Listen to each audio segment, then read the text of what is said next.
bọ́sẹ̀ pé jọ̀wọ́ dá tí èmi yóò tún rojú rẹ̀. Mo bọ́sẹ̀ dé o tún bọ́sẹ̀ lọ, Èdùmàrè forí jìẹ́ o. Mo bọ́sẹ̀ dé o tún bọ́sẹ̀ lọ, Èdùmàrè forí jìẹ́ o.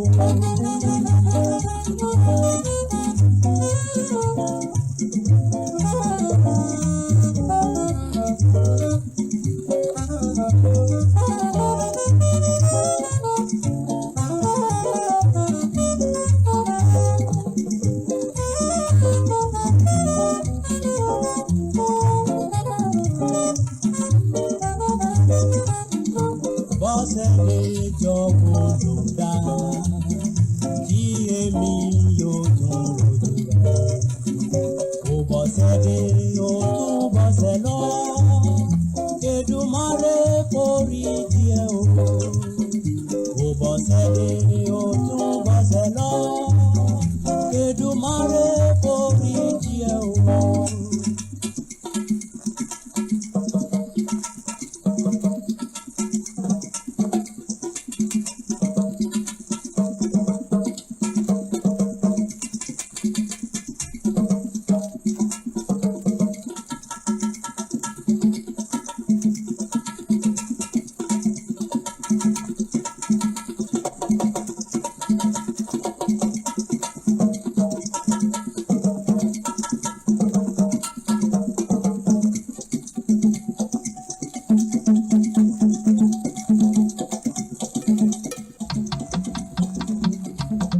Lagos, the center of excellence, bounded by the state of Ogun to the north and east, by the Bight of Benin to the south.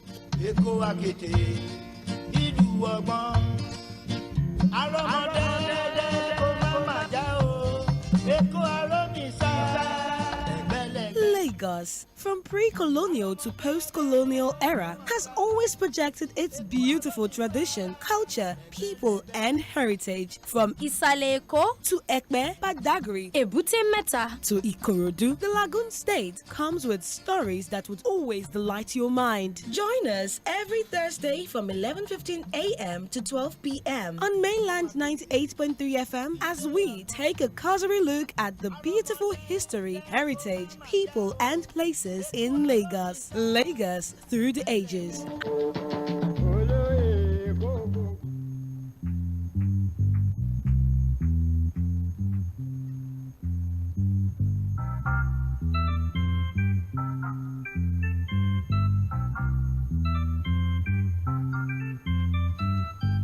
When you hear that sound, you know it's time for Lagos Through the Ages on Mainland 98.3 FM. We are the sound of Lagos. Good morning, Lagos. It's a wonderful Thursday to be back on the radio on this show at this time.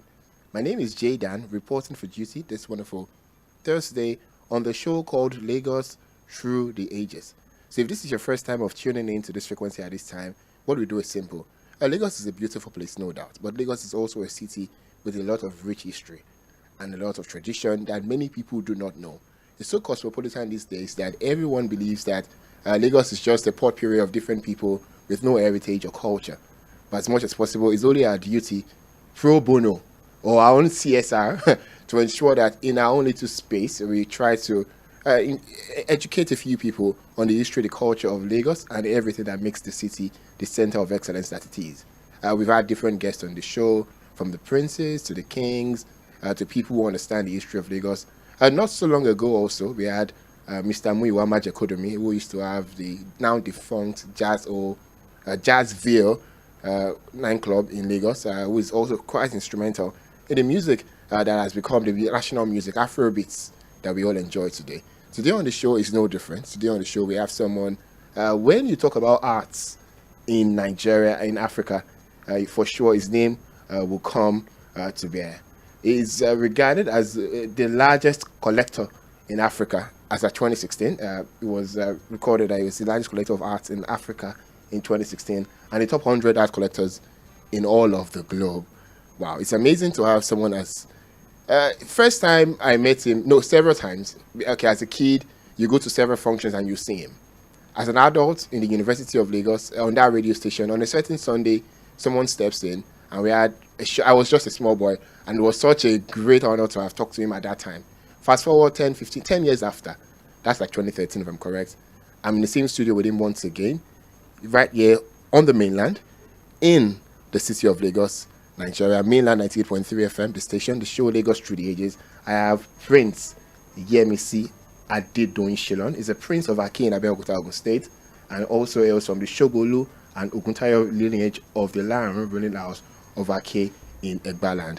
Good morning, sir, and welcome on Mainland FM. Well, good morning. It's my honor to be here amongst great minds. Yes. I am very, very honored, and I'm pleased with what I'm seeing. Thank you very much. For someone who understands how media works, it's no doubt that you have always been part of the media family. Record says that you built the first state-owned radio station in Nigeria, if I'm correct or wrong? FM radio station, the first FM radio station in Nigeria. OGBC FM stereo. It was my board that conceptualized it and arranged for it to be built. Wow, it's amazing. But today we are going to be tasking you not on the many other things that you've done, but mainly on your art story.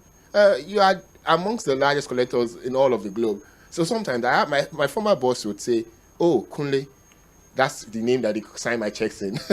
Kunle, let's go out." We go to Ikoyi, we go to the Nikkei Gallery and to a few other galleries, and he's buying a painting or a certain artwork. And we go back to the house and he's saying, "You see that flower? That flower has a certain message." He's always trying to explain what I don't really understand to me. Where did this love come from? Well, to start with, I'm an artist. I draw. I draw very well. And many of the works I have in terms of commissioned works, they are my creations, even though I'm not the one that physically executes them. But I create some of the works. Like, for instance, the one you have in University of Lagos, your university, the one in the front of the law faculty, was my creation. I drafted the sketch, and I wanted to showcase our culture and justice. We have justice within our indigenous culture, and that's what that figure represents.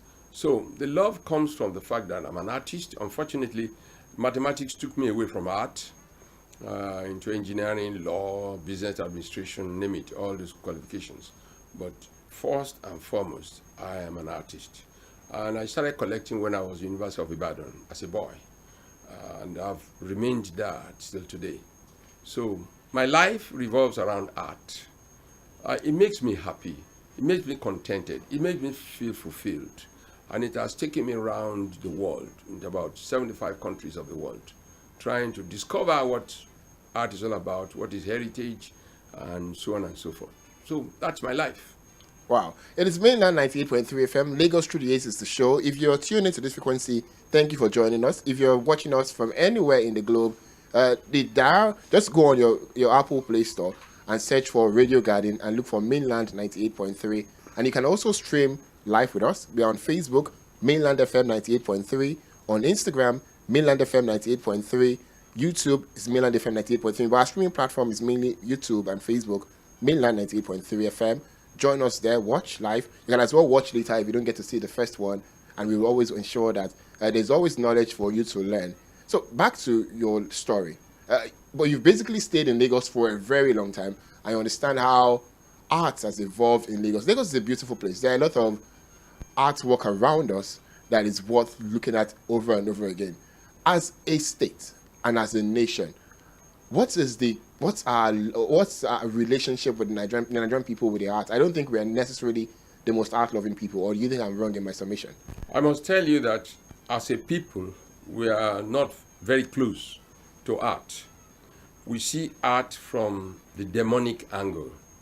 We consider art as demonic. No thanks to the indoctrination that we get in schools that we all went to, in terms of, the missionaries, of different missionaries who own those schools, who make us believe that the artwork around us is demonic and we should distance ourselves from it.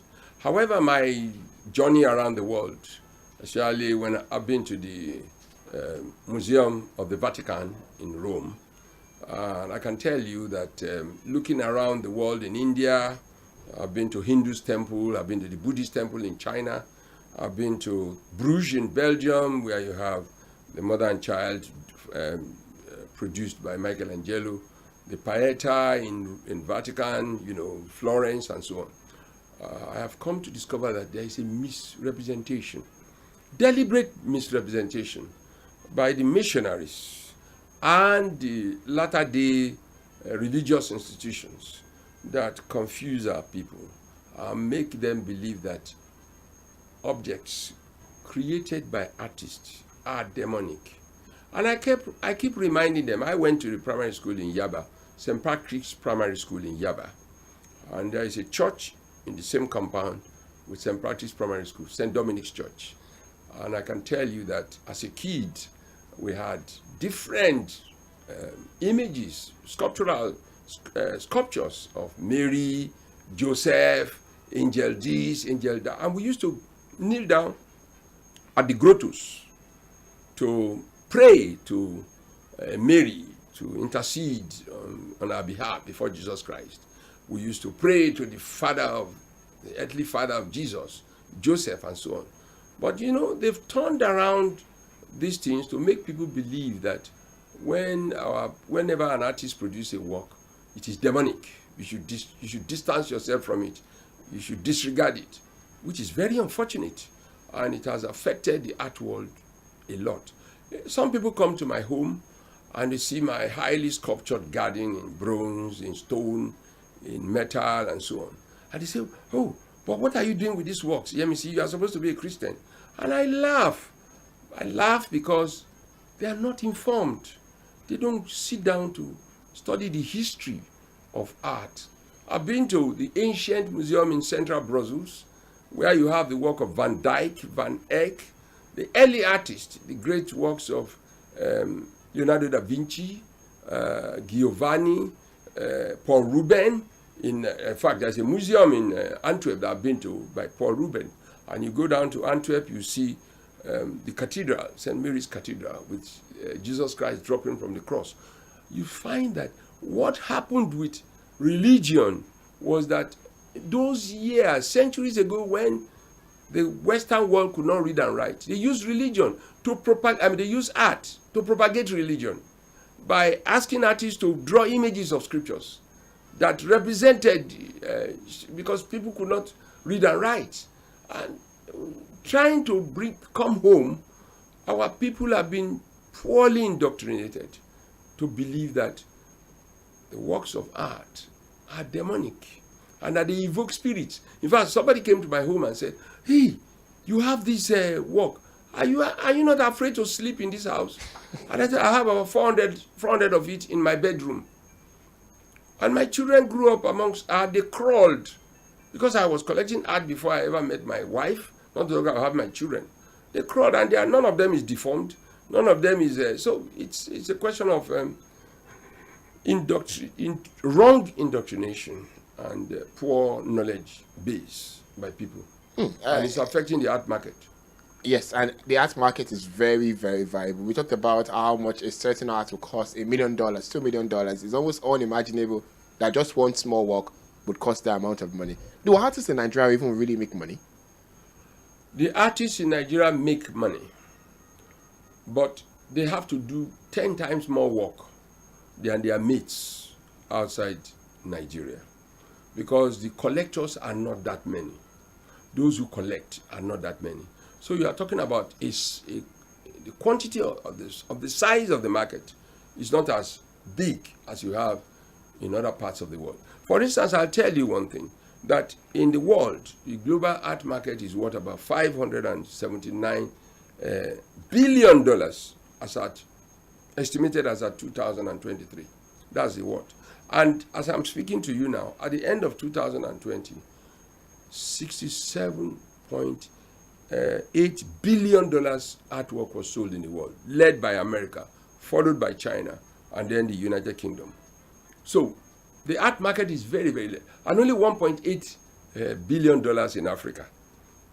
Only $1.8 billion in Africa. And we have great artists in Africa. We go to Amadou Thiam, Museum in Senegal. You go down to Abladi Glover Art Gallery in Ghana. You go down to art auction houses like that of Kavita Art House Contemporary. You go to art auction houses, My Dream Terraculture. I mean, these are people that make money from art. Nikkei Art Gallery, where I was the engineer that supervised the building, free of charge anyway. So on and so forth. There is a lot of art market which unfortunately is not as high as what it should be. Artists are not that encouraged by virtue of the fact that the size of the market in Nigeria is not that big. However, Nigeria leads in Africa in terms of the volume of art sold. Wow. It is mainland. So It's mainland 98.3 FM. We are the sound of Lagos. We go on a short break for the headline news. After the headline news, there's still so much more on this radio station at this time. When the airwaves in your market become more and more crowded, it's time to break it open and really stand out. Broken Air is here. On Mainland 98.3 FM, the sound of Lagos. Headline news on 98.3 Mainland FM.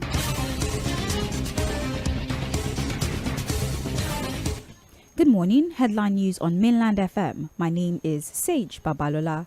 President Tinubu assigns portfolio to 45 minister designate ahead of Monday's swearing in. Tinubu, Mark and Ogbeha rejoice with Babangida on 82nd birthday. Borno Governor Zulum gives household palliatives in Maduguri due to subsidy removal. NSCDC to collaborate in ridding Niger state of criminal element. ECOWAS expresses worry over killing of soldiers in Niger Republic. In health, World Health Organization holds the first traditional medicine summit. On the foreign scene, death toll hits 106 in Hawaii wildfires, numbers expected to rise. In sports, Nigerian striker Chuba Akpom joins Ajax on 5-year deal from Middlesbrough. That is the headline news on Mainland FM. Details at noon. Hey there, how is business? Would you like to advertise with us at Mainland 98.3 FM, where you get to connect with a large base of passionate fans and ardent listeners of our broadcast? We have flexible and highly competitive advert rates to suit your needs by negotiation. Contact us today on 0913 6000 420, 0913 6000 420, or send an email to info@mainlandfm.com.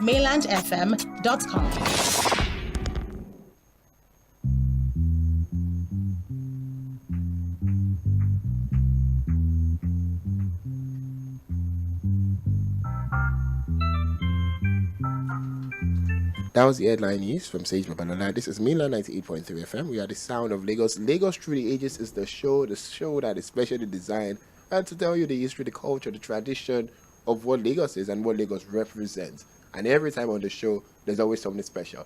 Our guest list is so large. We did a special here for the Oba of Lagos. I had his voice. I had a special for him. We've had the Akishiko of Lagos join us on the radio. We've had the Oloja elect of Lagos. We've had Muiwa Majakodo, Miyin Kalakija, and a few other people who have joined us at different times on this show to talk about everything that makes Lagos the center, the cosmopolitan city that everyone wants to be at. If Lagos wasn't so nice, Prince Shilon will be in Abeokuta. Right, if you could later. No, I'm always in Abeokuta 1 week every month. Oh, nice. Yeah, I have a palatial home in Abeokuta on the hilltop. Wow, okay, good. I invite you to come and enjoy. I'll be willing to come. You see the whole town of Abeokuta from my hilltop home in Abeokuta. Nice. And it's full of art. You can be rest assured. How many? Let's get Prince MC Shilon in the studio. Prince MC Shilon needs no introduction. If you are a collector with the largest collection in Africa and the top 100 in all of the globe, then you need no introduction.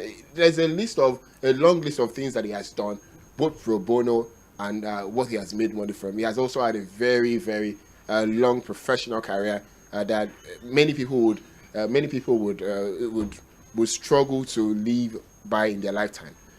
Maybe I should run through. He's also he has also established OYSAF, which is which is a non-profit establishment in 2007 to promote the appreciation and study of Nigerian arts and artists, both in Nigeria and internationally. The Art Foundation regularly organizes art exhibitions and public lectures on arts and culture. OYSAF also sponsors an annual art entrepreneurship workshop at University of Lagos for artists and non-artists in Nigeria. In June 2016, the Yemisi Shillon Professional Chair for Fine Arts and Design sponsored a one-week exhibition for over 2,000-year-old Chinese sculptures and photo diary at the Queen Dynasty in Lagos, Nigeria. You also belong to the Nigerian Bar Association, as you've also practiced law after your first degree in engineering. You also belong to the National Institute of Marketing of Nigeria, Institute of Directors Nigeria, National Institute of Management. I was the president of Institute of Marketing. Wow. Chartered Institute of Stockbrokers, Nigerian Society of Engineers, and the Chartered Institute of Marketing of the United Kingdom. You're also on the board of the University of Ibadan Advancement Center and others, including patron of visual arts within and outside Nigeria. Work professionally. You're also the non-executive director of Golden Tulip in Festac. That's a beautiful place, I must confess. And currently, Nigeria's first privately funded public museum for the benefit of Nigeria at the Pan-Atlantic University in Ibeju, Lekki. I'm from Ibeju, Lekki. So, wow, that's nice. Wow, that's a lot of feats for one person. But before we talk more about you, let's talk about arts in Lagos and arts in Nigeria. There's the Lagos Museum. It's a wonderful place. So, let me be a little bit trivia here. I'm a young person. I'm not married yet. And I try to take my friends, in quote, on dates to places where they would experience something different from a restaurant, the museum, because I believe the beauty of life is experience. There are certain things that you would see and will never forget. And that was my first introduction to the National Museum as a young child who went to St. Catherine's in Yaba, in Surulere. We went to the museum first. And every time as an adult, I try as much as possible to go there once. I've taken a few of my friends there also. The Lagos Museum is here. There are other museums in Nigeria. But you've also mentioned a lot of museums across the globe that you have been to. Is there any comparison? None whatsoever. None whatsoever. Our national museums, there are about 45 national museums. None of them qualify in comparison with any of the ones I've seen in the Western world. Well, let's go to the oldest museum in Africa, the Zeus Museum in Cape Town in South Africa. And of course, look at the Iziko Museum, which is the biggest museum also in South Africa. You can't compare them with any of the national museum. The best of our national museum is that of Lagos. And even Lagos, some of us, the late Uncle Rashid Badamosi, the late Frank Okonta and myself, we volunteered for 3 years to assist the Lagos Museum, pro bono. And for 3 years, we worked assiduously with the Ford Foundation to create the semblance of what we have now in the Lagos Museum. I personally spent some of my money to help that museum. But at the end of the day, we created the inventory, digitalized inventory of that museum, which Lagos Museum is the most digitalized inventory in Nigeria of the 45. And then we created a new display unit. We included a building that was threatening people visiting. But, the Ford Foundation gave us some money to buy diesel, to run generators instead of children coming to the museum to be using torchlight. But at the end of the day, it's not working out well. I must say that is one of the reasons that prompted me to set up the Yemisi Shillon Museum of Art. I went in contact with like minds in the Pan-Atlantic University, and I offered them my desire to fund the facility of the Yemisi Shillon Museum in their university, and also to stock the museum with my artworks. It is part of my experience, because I was disappointed in what I was seeing. Look, I've been to virtually all the major museums in the world. Guggenheim Museum in Blablo in Spain, Hermitage Museum in Russia, the Louvre, which welcomes about 10 million visitors per year in Paris, the Rodin Museum in Paris, the Grivet Museum in Paris, the Madame Tussauds in London, British Museum. In fact, the British Museum, I granted a talk there some years back, and so on and so on. Everywhere in the world. I've been around the Katrin Center in Denmark, name it, Norway, Wigland Park, everywhere in the world, the Brisbane Park, with art. So, which is one of those parks where one of those that I saw in the world that made me donate 18 sculptural pieces to the Freedom Park in Lagos. After, yes, I donated it. After Governor Fashola had built that nice place. Yeah, I love to go there. I went in there and I saw it as mere bricks and mortar. And so I decided to commission some 8 artists to produce 18 sculptural pieces, which I donated to the Lagos State government through the Freedom Park. Freedom Park. If you go there, you see all written about that those works are donated by the Omoba Yemisi Adedoyin Shilona Foundation, which is all yourself. So many interventions like that I've had to do because I want to help my country. I want to leave a legacy. I want to leave a legacy in the area I've decided to make a difference. And that's what motivates me. Mainland 98.3 FM is the station. We are streaming live on Facebook and YouTube. Mainland FM 98.3, Mainland FM 98.3 on YouTube and on Facebook. We have Omoba Yemisi Adedoyin Shilon in the studio. Someone who deserves all commendation because he has also been part of the greater culture that Nigeria does represent. Let's talk about tourism. How big is tourism in Nigeria? Many people travel. Paris in France is the capital of. I think, according to research, Paris does have at least 1 million visits per year. My statistics might be wrong. That's what I said. My statistics might be wrong. Paris receives about 100 million visitors per year. Yeah, that's because of the beauty of that country, of that part of just not what's a state in all of France. So. It's not just the beauty. I'll tell you one thing. Okay. I've explored France. I've been to the Bordeaux region of France. I've been to Nice. I've been to the Loire Valley region where you have the chateaus, about 21 chateaus. You have the Valerie Chateau, you have the Amboise Chateau, you have the Chateau de Clorizé, where Leonardo da Vinci walked till he died. And of course, he's buried at the Herbert Chapel in the Amboise Chateau. I've been down to Rodin Museum. I was part of the professional group of the Louvre, which welcomes about 10 million visitors per year. The Eiffel Tower, Grevin, that is better than Madame Tussauds, that people talk about in London. Madame Tussauds is in London, is in Netherlands that I've been to, in Amsterdam, is also in Sydney in Australia that I've been to.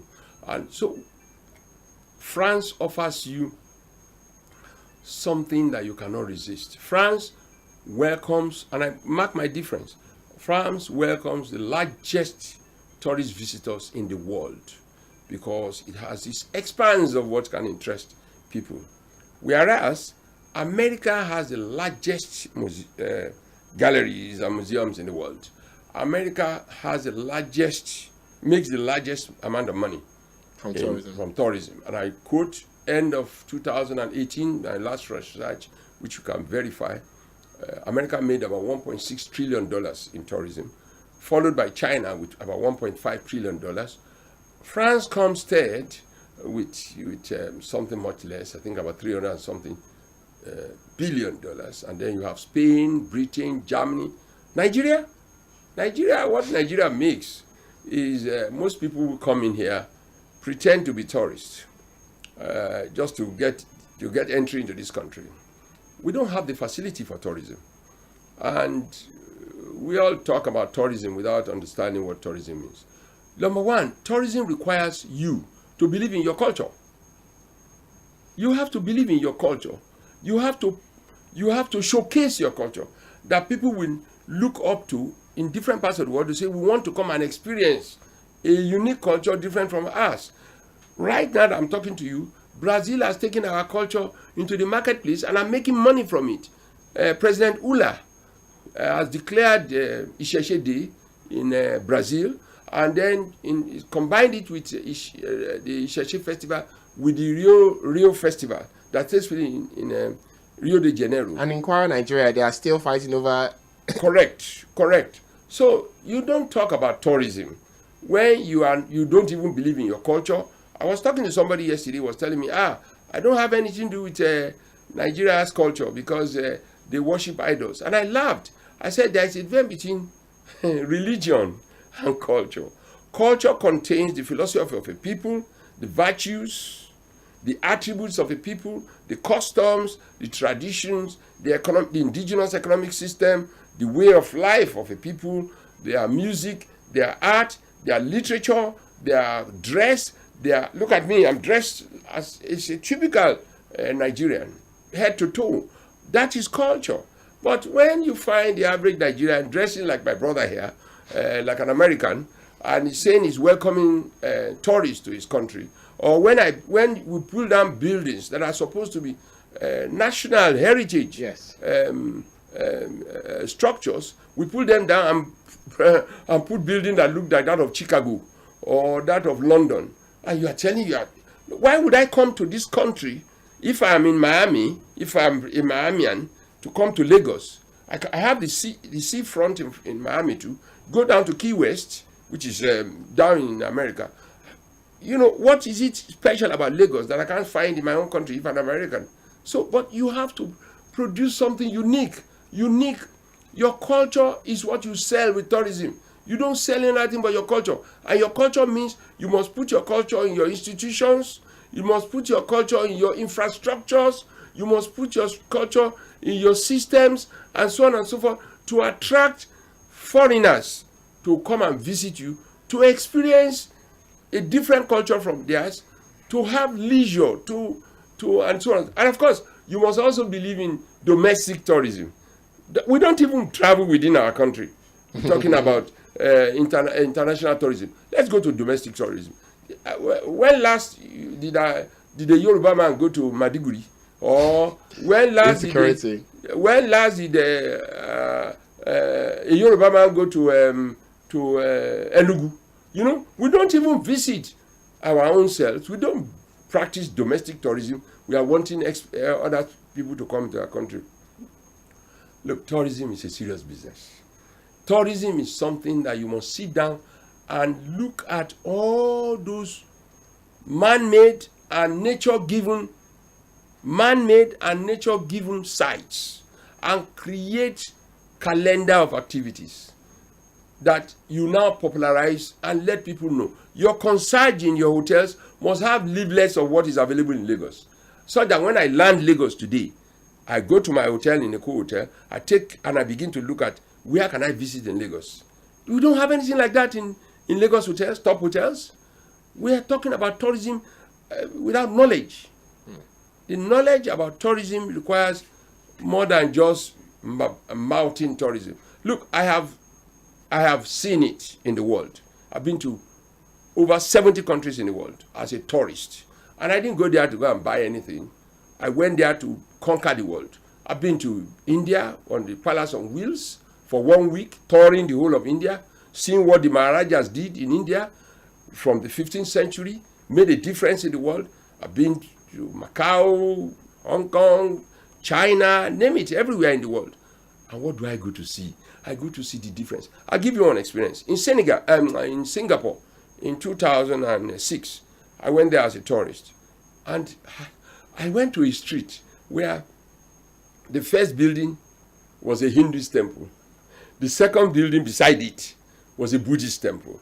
The third was a mosque. The fourth was a church. A church. And people come, each person goes to whatever is his own belief, and he comes out. But in this country, no. And you are telling me about this. We have been religionalized. Religiosity has killed godliness in our country.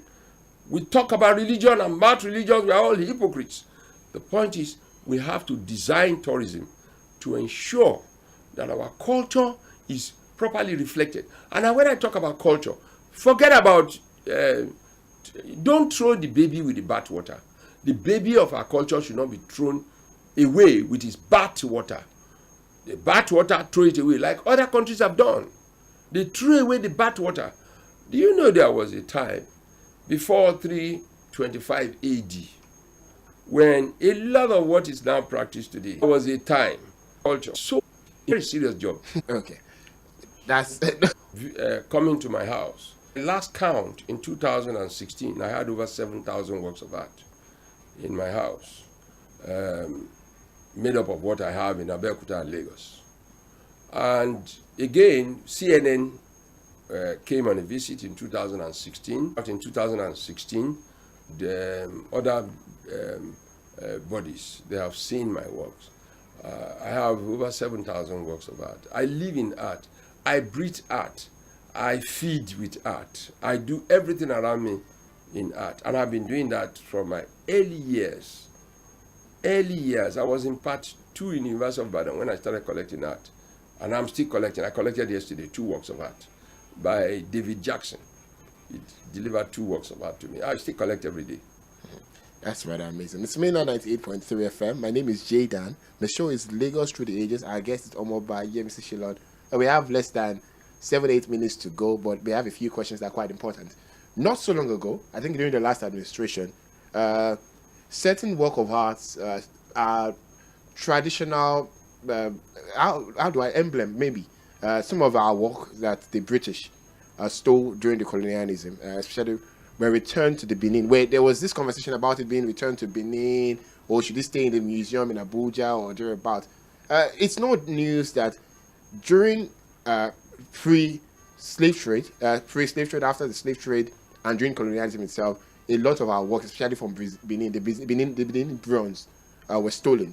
And according to what I've also read, they say many of the artwork that lie around in the museums in London and Germany, I think that was with the German government. The one that brought this conversation was in the German government. A lot of these are artworks and sculptures are around the museums everywhere. But as people, like the Benin Kingdom itself, have they done enough to show the world what they really have?